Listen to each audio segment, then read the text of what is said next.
What's good, y'all? It's your boy Herb. And it's your girl Mo. And welcome to our soon-to-be world-renowned podcast, Young, Black, and Figuring It Out. What up, though? What it do? Whatever we tell it. Been a minute. Yeah, we back in the saddle, y'all. 2025. Hey, back from a long break. This is the episode that we airing first, so we can talk about that. Mm-hmm. So, yes, great time. How was your break? You know, it was restorative. Yeah. I can agree. It was reflective. It was peaceful. It was needed. That's probably the best word. Yeah, so that's that. What did you figure out over this break? Truth be told, I relearned. It wasn't like I figured it out. It's not brand new. It's just sometimes you forget, right? We get older, we forget things. That the words of someone who like matters to you deeply, that influence can really carry you, right? So like moments when you are having self-doubt or you're like, I can't do this, I don't know. And someone believes in you, right? Someone supports you, someone like speaks life into you, takes you so far. I'll give you an example. Give me an example. I was forced to do this presentation, right? Yeah. That I did not sign up for, didn't volunteer for. That's crazy. I agreed to it in a state of, let me say yes. Let me welcome opportunities, right? Yeah. Shout out whoever that was that pushed you to do that. Keep going. Sure. And so when it came down to it, I felt unprepared. I felt unaware, unknowledgeable. I just did not feel like, one, I don't like public speaking. I don't. Yeah. Podcast doesn't count. I don't. Right. I don't necessarily run to speak in front of crowds of people. I hear you. Right. And so when it came to it, I was like, I don't want to do this. I was hoping for cancellations. Right. I mean, excited at the possibility that this will happen. Right. Yeah, we get it. And that did not happen. It occurred, and there came a point where you have to just accept. Right. And this person just told me, like, you can do this. You got this. This is so natural for you. It's not a problem. Yeah. And, lo and behold, they were right. And I had to realize, sometimes we feel a type of way about ourselves. We have a perspective on ourselves that isn't always accurate. Right. But someone who cares about you, who can see you, who knows your strengths, especially when you doubt it. Absolutely. They might have a better perspective. Yeah. And leaning into that could take you far. Yeah, so. I like that a lot, because sometimes, we see ourselves through our filter lens, and if you've grown up a certain way, it can be way more critical than it is like giving self-empowerment. So yeah, I like that a lot, like hearing how other people see you, especially if you trust that person, right? To say, oh no, you got this, you can do that. Yeah, I hear that. And then okay, shout out to that human. Yeah, we appreciate them, whoever that was. What did you figure out over this break? It's been a very restorative, empowering, just I feel like it's a time of rebirth. A lot. So I love that. I think the main thing that I've learned or stepped into is actually my theme for the year, because when I do my goals, each year I have a certain theme. This theme is a path of least resistance, and I've learned what that means. And so for a while I kind of shied away from that, because it felt like you're not doing work. It's a path to be lazy. You get away and give yourself whatever. But it's not true. It's actually just choosing to take the route that has the least amount of obstacles. That's it. That don't mean it's not gonna be difficult still. That don't mean you ain't still have to work. That don't mean that you still got to put in time and learn and dive into what you're doing. But it's if there's two paths, I think as people, especially Black people, we've been conditioned that it has to be, in order to gain, you got to go through pain. Yes. Right? Long suffering to get to the achievement. And there's so many things that reinforce that. Religion, all that. And life is going to life. So suffering and pain is going to come. So to choose that. Choose more of it. For what? So it's the way I envision it is you got to get from this part of the river, the top, to the bottom. And there's two paths. It's one that you're going with the current. It's another one, the current is coming against you. Why jump into the one that's against you?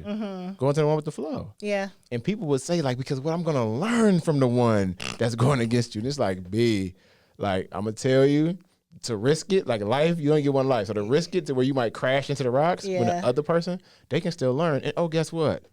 It's going to be flowing so easy, they can be able to stop and pay attention and be present while they go. No, I'm going to choose the path of least resistance now. I'm on it.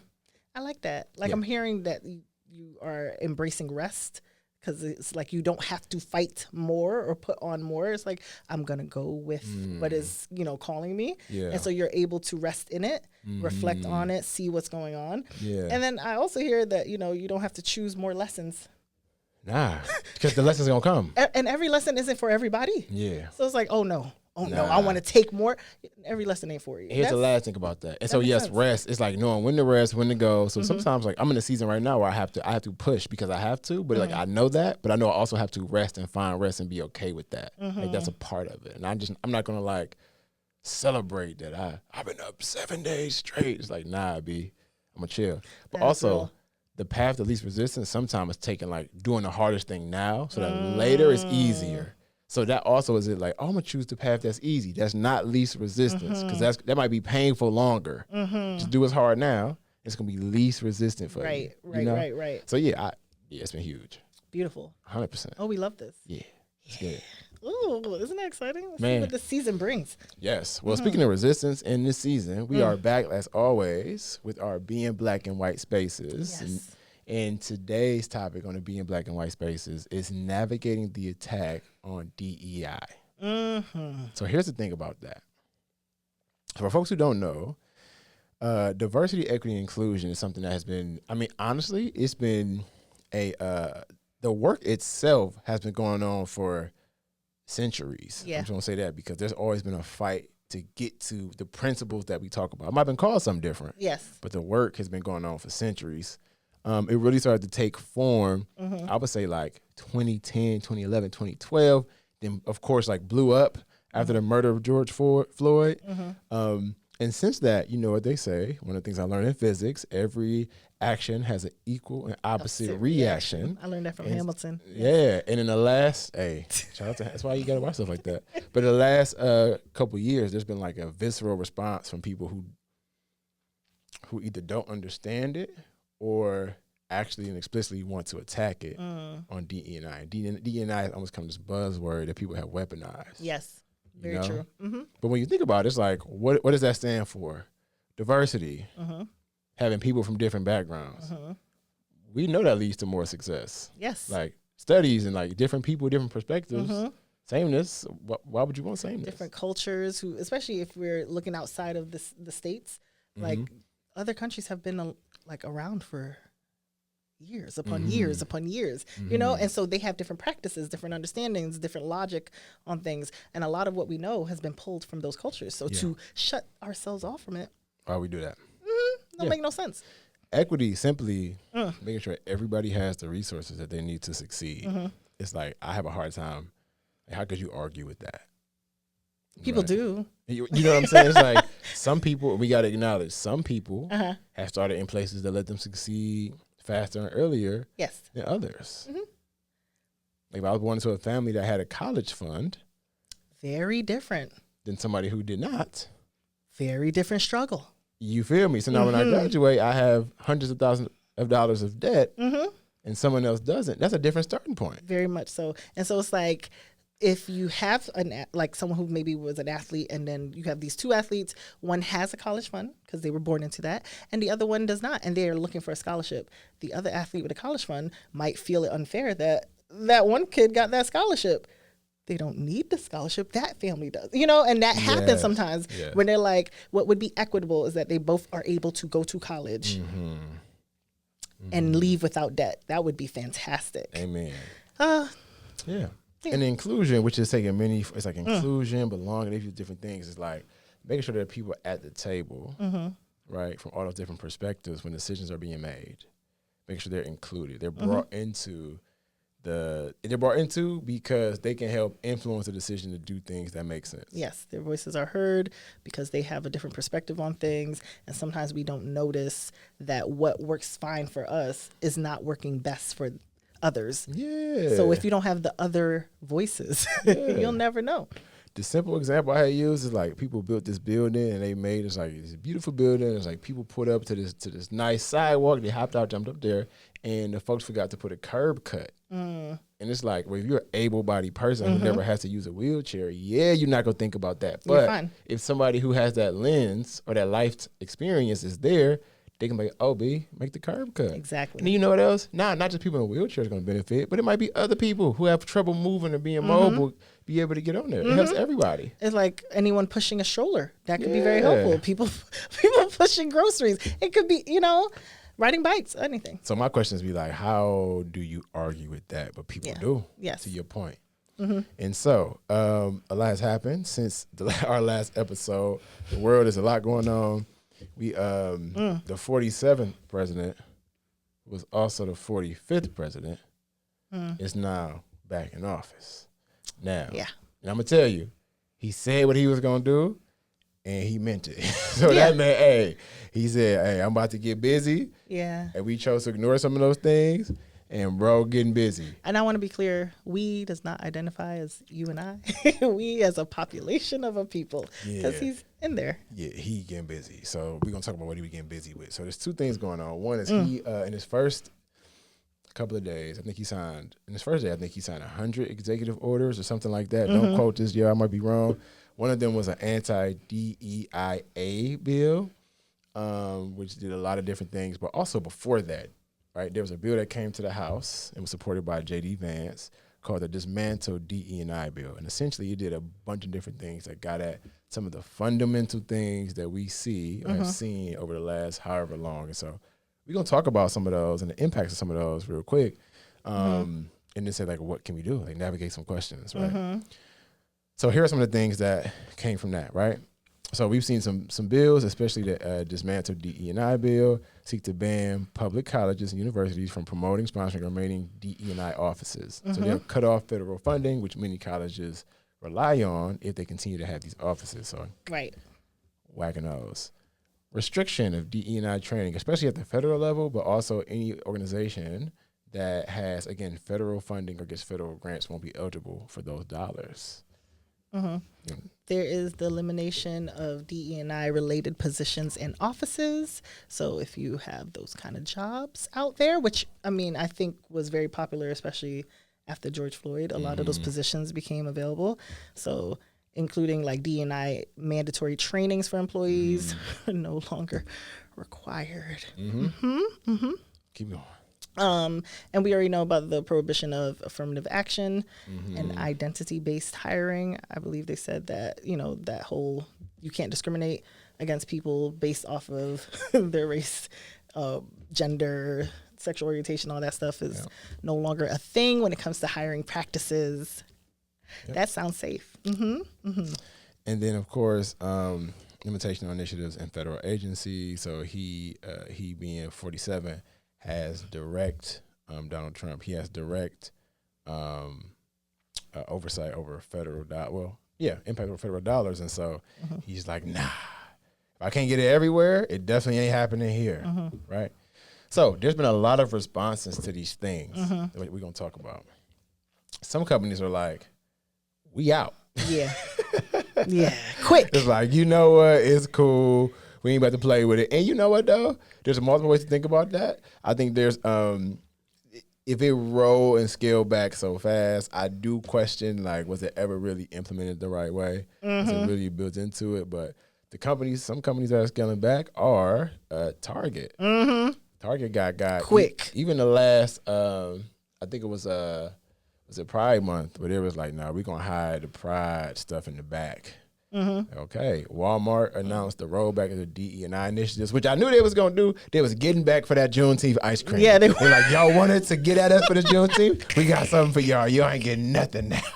No, but for real. It's like, okay, we hear you, Walmart. We'll talk about these too.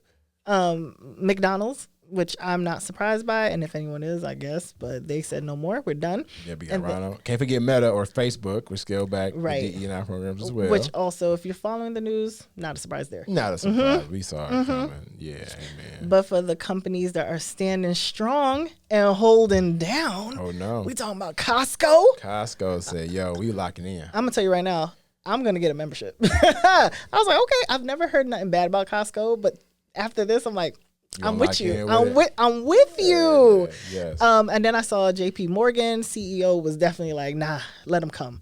we ain't doing it. And he's getting a lot of pushback, and I'm standing with him. You feel me? It's like how I stood with Ben and Jerry's.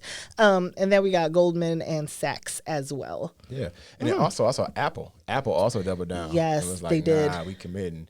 And because these companies have realized they've done it in the right way, which is they've seen business growth from their initiatives, right?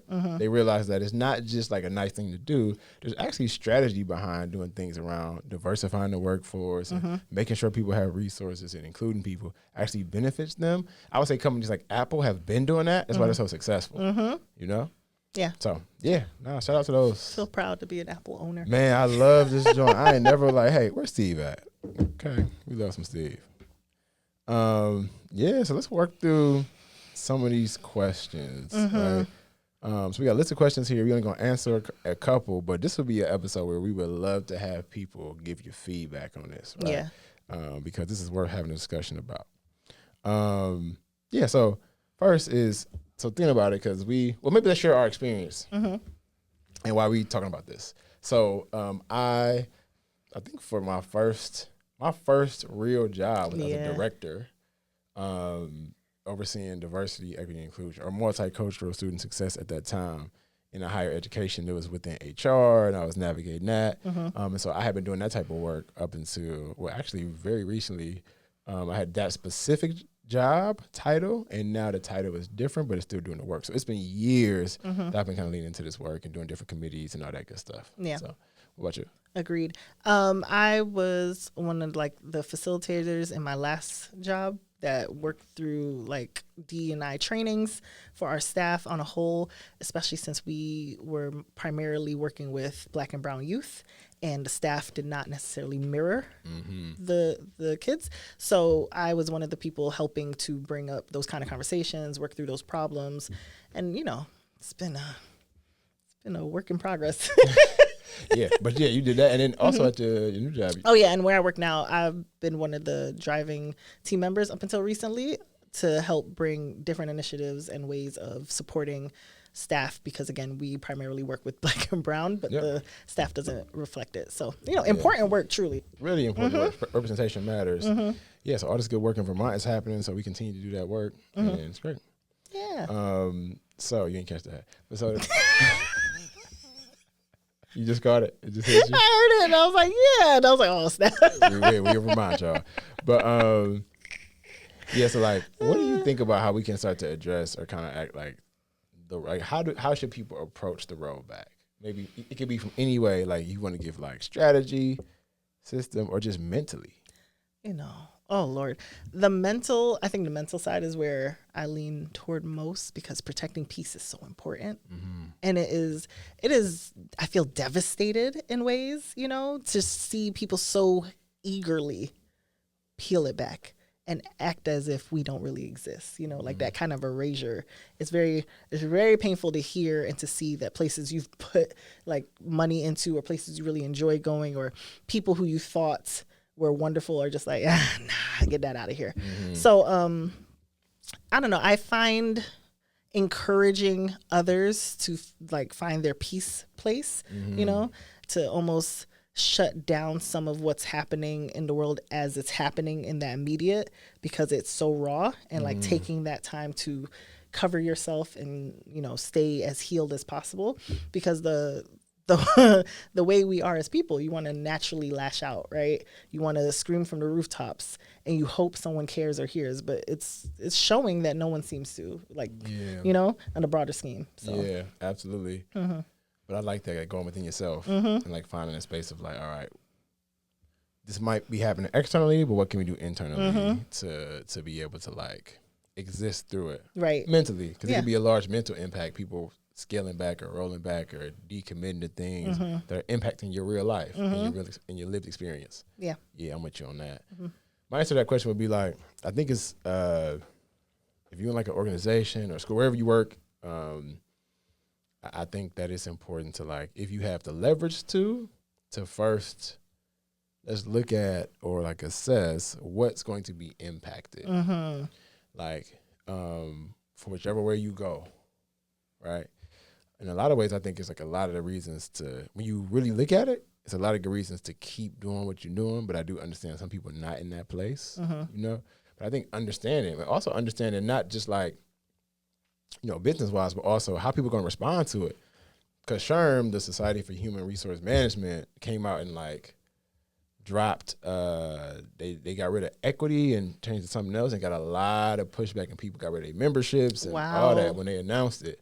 So it's like, you know, depending on where you at, if the community is demanding it, doing this too soon or trying to run away from it and not standing on business, it's going to put you even more hot water, you know? So I think people got to like approach it differently. Yeah. That's what I want to ask. So we know, for example, federal dollars are attached. So if you are we both in healthcare in Vermont. So most places, if like hospitals and healthcare organizations get a lot of federal dollars, Medicaid, Medicare, or they can't. You won't be able to get federal grants if you have like DE&I offices and initiatives. That's huge for, again, healthcare organizations, for example. Knowing that, would you want your organization to stand on business and risk those things for principle, or like make adjustments now to not risk those things, because like that also impacts real lives? I know. And you know, that's a tricky answer. It's one of those where it's like there's no real right answer. I can't see. Because I mean, people are aware of this. The healthcare system is very much money hungry. So it would not surprise me if they're just like, too bad, and they just want those federal funds, right? Because the money doesn't go to employees, and it doesn't help patients per se. So I wouldn't be surprised. I said what I said. I wouldn't be surprised by any of those changes occurring very quickly. I would prefer if they gave slight, like even if they cared a little bit about like protecting the people, especially in like the departments where I see and work. But what you have thoughts? I see your face. No, I'm thinking about how I'm gonna respond. So I'm gonna say, at the hospital I work at in Vermont, I think that we definitely do make some moves to try to help people. I think that's one of our largest things is like one of our values is people first. So but stewardship too, because we got to be there. But I would say, you know, for us, I could drop where we work if people looking for a job. You can come out here, we recruiting. We would love to have you come out here and work in Vermont. Just putting that out there. I don't know where she at, but we got you. And I would love to say that's the case, but not over here.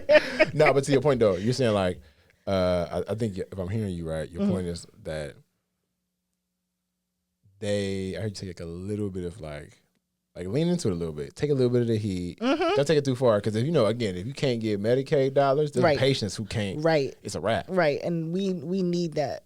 That I'm aware. So it's like it's a point where it's like, okay, we are where we are. That's how I look at it. It's like the impact on the people is going to be greater if we stand on principle right now. Right. And if I go back in history, the name has changed. Civil rights, fighting for equality, and it's like DE&I, and like it all has multiculturalism was a thing at one point. It all has developed, and it's sad we gotta like bend, but right now it's like, listen, them people got the House, the Senate, and the president. Everything. It's a wrap. Yeah. I'm just being real. Yeah, and then I feel like this. I mean, this time, I think some people feel like it's not going to affect them.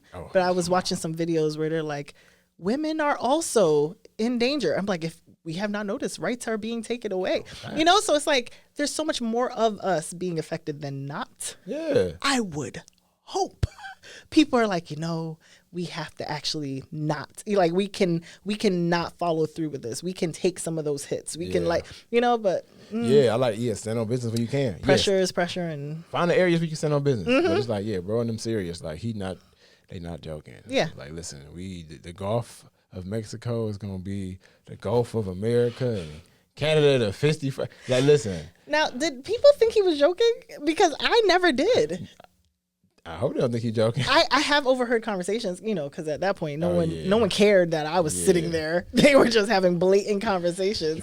And I've heard people say, I mean, he's just so funny. He just like, he's really sticking it to them, isn't he? And I was like, oh my God, are you delusioned?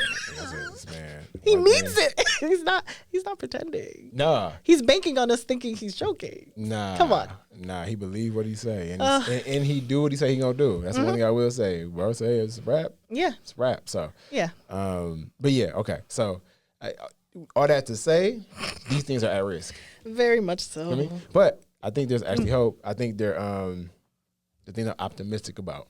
I think to be optimistic about. I need to hear it. Let's hear that. Yeah. For centuries, there's been pendulum shifts around this work. Mm-hmm. The things have always been iterative or like changing and evolving over time. And so it might not look the same, but I do know that the work will continue because as long as there's oppression, there's going to be oppressive actions, right? And so that is a great point. Nah, it's like this ain't gonna stop. Yeah. You're right. You know what it is? Because this is our generation's form of it, right? So like anyone who's been through this a few times, they're like, yes, and we're gonna swing on back the other way soon. Yeah. Like, that's a good point. Yeah, we just gotta stay motivated and stay aware, like you know, because this could be pivotal things that bro could do, like voting rights and all that can make it to where true. You know, we don't want to get into that type of regime, right? So, yeah. I feel like you were touching on this. Ask it anyway. Like what role does leadership play in fostering inclusive culture, and how can leaders be held accountable for DEI commitments now? Because I think that's the harder thing, right? Like I can speak as a member, as a person in the mix versus what do you think leaders' responsibility is, or how should they, especially when they are shepherding people or fostering or managing? I think a leader, so it depends on the type of leader. So we're talking about like, in general, people who have influence and like using their voice. I think it's important to not weaponize it, to be honest, to not like to continue to speak truth to power, no matter how scary that is. I think if you got that platform, you got to be honest about what's going on. We can't fall into the trap, or we got to band together so people can do that. Like if Costco start losing money or getting whatever, it's like I'm gonna shop at Costco only. Yeah. We got to do that. Let's support the people who supporting us. Like we got to lean into that. So Costco is a leader based on their influence, right? It's like, let's support Costco. I bank with JP Morgan Chase. Yeah, for sure. That's actually a really good way. You know why? Because I think sometimes, like how you said, speaking truth to power, sometimes leaders are the most quiet. In moments, and that's not a shot at anybody specific, that's in general. Just you don't always hear that voice. You'll hear members, you'll hear like people, but you don't always hear from the leader. And I think sometimes, trying to toe the line and not, make anyone feel excluded or feel a type of way. But sometimes, right is right. And wrong is wrong. And I think we all are aware of what's right and what's wrong. And sometimes I don't think leaders know they have permission to stand with people, especially when people are being attacked in certain ways, right? So I like that idea. And here's the thing: if we could, like, people who believe in this could organize, and we got on the same page, it's like, all right, bet Walmart, I'm not going to Walmart, then. Or I'm like, oh, whatever it is, I'm not shopping here. I'm not doing that. Yes. We said we can put our resources somewhere else. Yes. I can guarantee you they'll come right back. Yes. Because here's the thing. This is the thing. Bro won the election. There were 60 million people who didn't want that to happen. I just want to put that out there.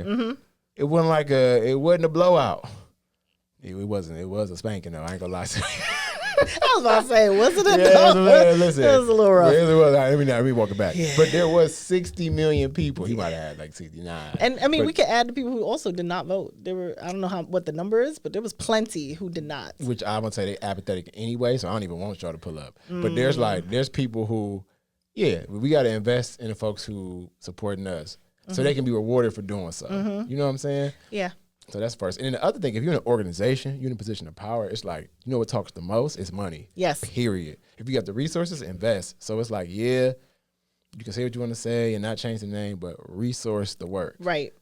Right. And I mean, to anybody who is working and utilizes their paycheck to pay for things, it's like, if we can really like focus on who are the companies or places that are fighting for us or standing with us, that is where those it drives me crazy because, sometimes we don't always do it as a people, but that would be fantastic if we could really, just list out those companies and put it toward them. Yeah, and then the leaders who got, again, with the organizations who got the money, invest into the areas that are going to make change in that way. You know?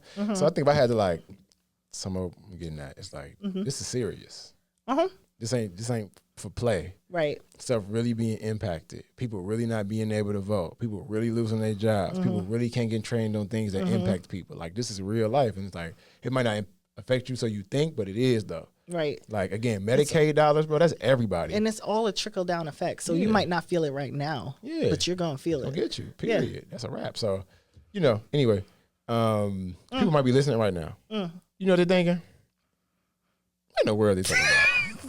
Listen, y'all, we might be right. We might be wrong. But the end of the day, we just young, black, and figured it out. Tough.